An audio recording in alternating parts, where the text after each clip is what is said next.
Hello students. आज का जो टॉपिक है बहुत ही इंटरेस्टिंग टॉपिक है। तो आज का टॉपिक है हमारा क्रोध आने के कारण क्या है। अब आप देखते हैं सभी को क्रोध आता है, अनायास ही क्रोध आता है। बच्चे हों, बड़े हों, बुज़ुर्ग हों, चाहे कोई भी हो, क्रोध तुरंत ही आ जाता है। और जबकि कहा जाता है कि काम, क्रोध, मोह, लोभ, जिसमें एक क्रोध भी आता है, तो इन चीज़ों से हमको दूर रहना चाहिए। तो क्रोध आता क्यों है? अब देखिए, बिना कारण के कार्य की उत्पत्ति नहीं होती है। तो क्रोध क्यों आता है? तो आज मैं आपको वही बताने चाहूँगी कि क्रोध आने के कारण क्या-क्या हैं। तो इस वीडियो को सुनने से पहले जल्दी से चैनल को सब्सक्राइब कर लीजिए और वीडियो को कर दीजिए लाइक। और अब हम जानते हैं क्रोध आने के कारण। बच्चों, वीडियो पूरी देखिएगा, क्योंकि जब भी आपको पता चलेगा क्रोध हमें क्यों आता है। हो सकता है हम इन बातों पर कंट्रोल कर लें और हमारे अंदर क्रोध आए ही ना, या फिर आता है तो कुछ मात्रा में कम हो जाए। तो कहीं ना कहीं आपके जीवन में ये वीडियो बहुत ही सहायक होगी, हेल्पफुल होगी। पूरी वीडियो को ज़रूर देखिएगा। तो आइए जानते हैं क्रोध आने के कारण क्या हैं। चाहे बच्चे हों या बड़े हों, ये क्यों आता है क्रोध सबको। बालक को क्रोध आने के कारण कई हो सकते हैं। जो बच्चों को क्रोध आता है, बड़ों को क्रोध आता है, कई कारण हो सकते हैं। जैसा कि सबसे पहला जो कारण है बच्चों के, मैं बताऊंगी आपको बालक में क्रोध क्यों आता है। तो बालक के किसी क्रोध क्यों आता है कि अगर किसी उद्देश्य की प्राप्ति में बाधा पड़ना, अगर उसको कोई चीज़ चाहिए और उसको वो चीज़ मिलने में जो बाधा आ रही है, वो बाधा क्यों आ रही है? बस जो बाधा आ रही है, बाधा आने का कारण ही उस बच्चे को क्रोध आ जाता है। अब जहाँ बच्चे हो गया, बड़ों के ऊपर लें, अगर हमको कोई चीज़ चाहिए, है ना? बड़ों को भी चाहिए रहती है, या कोई टारगेट हासिल करना है, या कोई हमें कोई अपने पदोन्नति करनी है ना?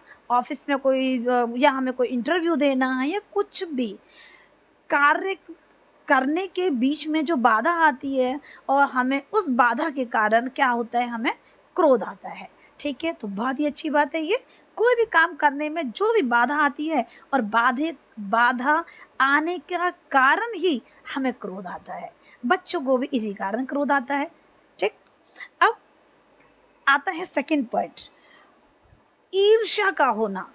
बालक में किसी के प्रति ईर्ष्या होना, या बड़ों का किसी और के प्रति ईर्ष्या होना, है ना? जेलिसी होना कि अरे हमारा तो ये काम हुआ ही नहीं। बच्चा अपने अंकों से ले सकता है या किसी टॉय से ले सकता है, और बड़े लोग, अरे हम तो यही हैं, उन्होंने तो इतना कुछ कर लिया, हमने तो किया ही नहीं। तो ये ईर्ष्या जो है, ये क्रोध में बदल जाती है। ठीक। तो ईर्ष्या एक बहुत बड़ा कारण है जिसके कारण हमें क्रोध आता है। अब अगला पॉइंट है हमारा, बालक के खेल कार्य में विघ्न पड़ना। अब जैसे मैं बच्चों से ही ले रही हूँ, बड़ों को इसको ऐड कर रही हूँ। ठीक। बालक का जो खेल, बच्चा खेलता है, ठीक, या कोई कार्य कार्य कर रहा है, अचानक से उन्हें विघ्न आ जाता है। जैसे कि पहला पॉइंट भी मैंने आपको बताया था। अब बच्चा खेल रहा है और बड़े लोग काम करते हैं, मम्मी घर में काम करती है ना?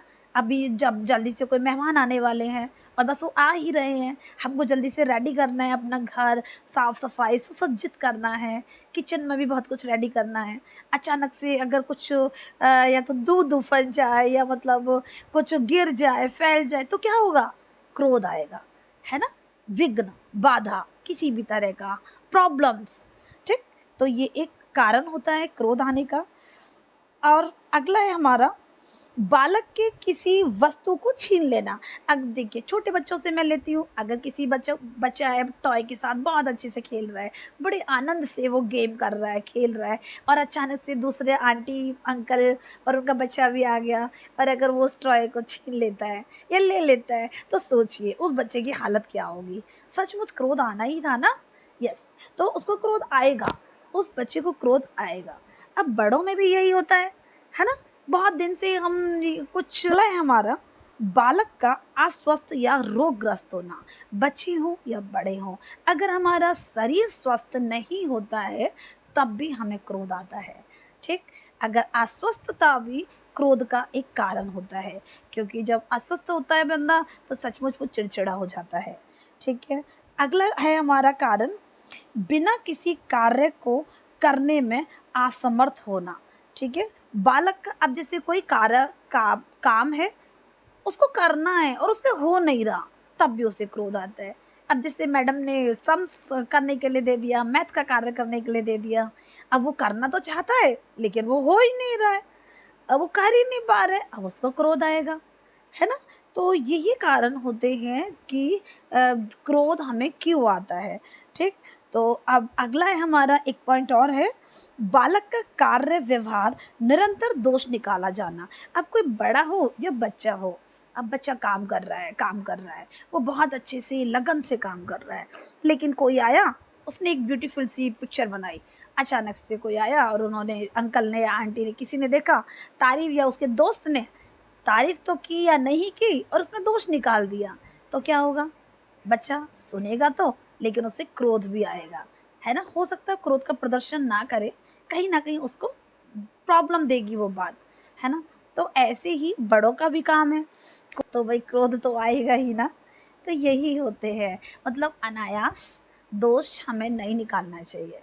ठीक है, अनायास जब हम किसी के काम में दोष निकालते हैं तो सचमुच क्रोध आने का वो कारण होता है, चाहे वो बच्चे हों और चाहे वो बड़े हों।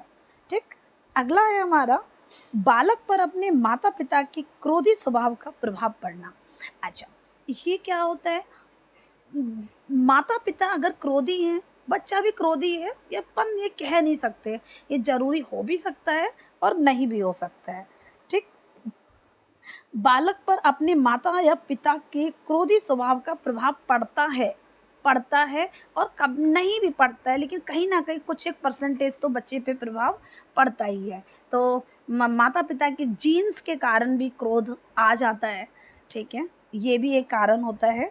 और जो भी मैंने आपको कारण बताए कि उद्देश्य की प्राप्ति में बाधा आना, ये भी एक कारण होता है। ईर्ष्या होना, किसी भी चीज़ से, किसी भी लोग को देखकर ईर्ष्या का भाव प्रकट करना, उससे क्रोध आता है ना? बच्चा खेल रहा है या कुछ कार्य कर रहा है, उसमें विघ्न पड़ना। ठीक, किसी वस्तु को छीन लेना या किसी चीज़ को छीन लेना। अब बड़ों को बड़ों की तरह की चीज़ें छीनी जाती हैं और छोटों को छोटी वाली चीज़ें छीनी जाती हैं। ठीक है, किसी बात में निराश होना। ठीक, बात बात पर निराश होना, तो ये सब क्या होता है? ये सब क्रोध का कारण होता है। अस्वस्थता भी एक क्रोध का कारण होता है, तो इसीलिए हमें अपने स्वास्थ्य का ध्यान रखना चाहिए। ठीक, जिससे कि हमें क्रोध ना आए और हमें क्रोध पर बहुत संयम रखना चाहिए। ठीक है, तो मुझे आशा है आप सभी को जानकारी मिली, अच्छी लगी होगी वीडियो ज़रूर। तो वीडियो को लाइक करें, चैनल को सब्सक्राइब करें। क्रोध आने के कारण मैंने आपको बताए हैं। अगली वीडियो में मैं आपको बताऊंगी क्रोध को, जब किसी को क्रोध आता है तो उस पर हमें कौन कौन से कदम उठाने चाहिए। ठीक है, तो मिलते हैं अगली वीडियो में और हम जानेंगे कि क्रोध करने वाले जो बालक होते हैं या बड़े होते हैं, उनके लिए आवश्यक कदम, अर्थात कौन कौन से कदमों को उठाना चाहिए। ये बहुत ही इंटरेस्टिंग और अच्छी वीडियो होने वाली है, नेक्स्ट वीडियो। तो सबसे पहले हम आपने जाने क्रोध आने के कारण, अब हम जानेंगे जो क्रोध करने वाले बड़े या बच्चे होते हैं, उनके हेतु उठाए जाने वाले कदम कौन कौन से होते हैं। तो वीडियो को लाइक करें, शेयर करें। मिलते हैं अगली वीडियो में। नमस्कार, धन्यवाद।